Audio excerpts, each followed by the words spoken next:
పెద్దలు అనుమల రేవంత్ రెడ్డి గారు నిర్ణయం తీసుకొని మరి బీసీలందరినీ కూడా ఆర్థికంగా, సామాజికంగా, రాజకీయ పరంగా అందరినీ కూడా డెవలప్ చేయాలని వారి ఒక మంచి ఉద్దేశంలో భాగంగానే మరి ఈ రోజు ఆయకట్ట సోదరులందరికీ కూడా ఆయన పిలిచి మీటింగ్ పెట్టి పిలిచి మాతో మాట్లాడి మరి మా సమస్యలు కూడా విన్నవించడం జరిగింది. మరి పత్రికా ముఖంగా మేము పెద్దలు మా ముఖ్యమంత్రి రేవంత్ రెడ్డి గారికి, ఈ రాష్ట్ర ప్రభుత్వానికి విన్నవించేది ఏంటంటే,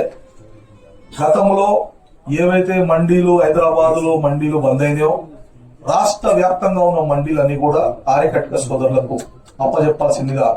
ఈ సందర్భంగా మేము ఆయన ప్రార్థిస్తున్నాం. మరి ముఖ్యంగా మాకు స్వాతంత్రం వచ్చి 75 సంవత్సరాలు అయినా కూడా ఇంతవరకు ఎటువంటి ప్రభుత్వంలో ఎటువంటి పదవి రాలేదు. కాబట్టి మాకు ఒక ఫెడరేషన్ కార్పొరేషన్, ఆర్యకట్టిక కార్పొరేషన్ ఏర్పాటు చేసి ఒక 200 కోట్ల రూపాయల బడ్జెట్ కేటాయించాలని కూడా వారిని సందర్భంగా మేము తెలియజేస్తున్నాం. మరి రాబోయే రోజులలో ముఖ్యంగా ప్రభుత్వం నుంచి ఏవైతే సంక్షేమ పథకాలు ఉంటాయో ఆ సంక్షేమ పథకాలలో కూడా మా పాపులేషన్ ప్రకారంగా మాకు నిధులు కేటాయించాలని కూడా ఈ సందర్భంగా మేము ముఖ్యమంత్రి రేవంత్ రెడ్డి గారిని ప్రార్థిస్తున్నాం. మరి ముఖ్యంగా రాబోయే ఎమ్మెల్సీలు కానీ,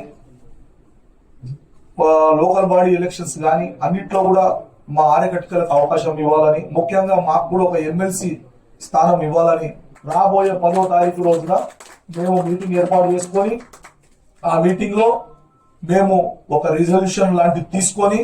మరొకసారి ముఖ్యమంత్రి రేవంత్ రెడ్డి గారికి, మా ఉత్తమ్ కుమార్ రెడ్డి గారికి, మరియు పిసిసి అధ్యక్షులు మహేష్ కుమార్ గౌడ్ గారికి, మా జిల్లా మంత్రి పొన్నం ప్రభాకర్ గారికి, మరి మా బీసీ మంత్రులు, బీసీ నాయకులందరూ కూడా, ఎమ్మెల్యేలకు కానీ, ఎమ్మెల్సీలకు కానీ, రాజ్యసభ సభ్యులకు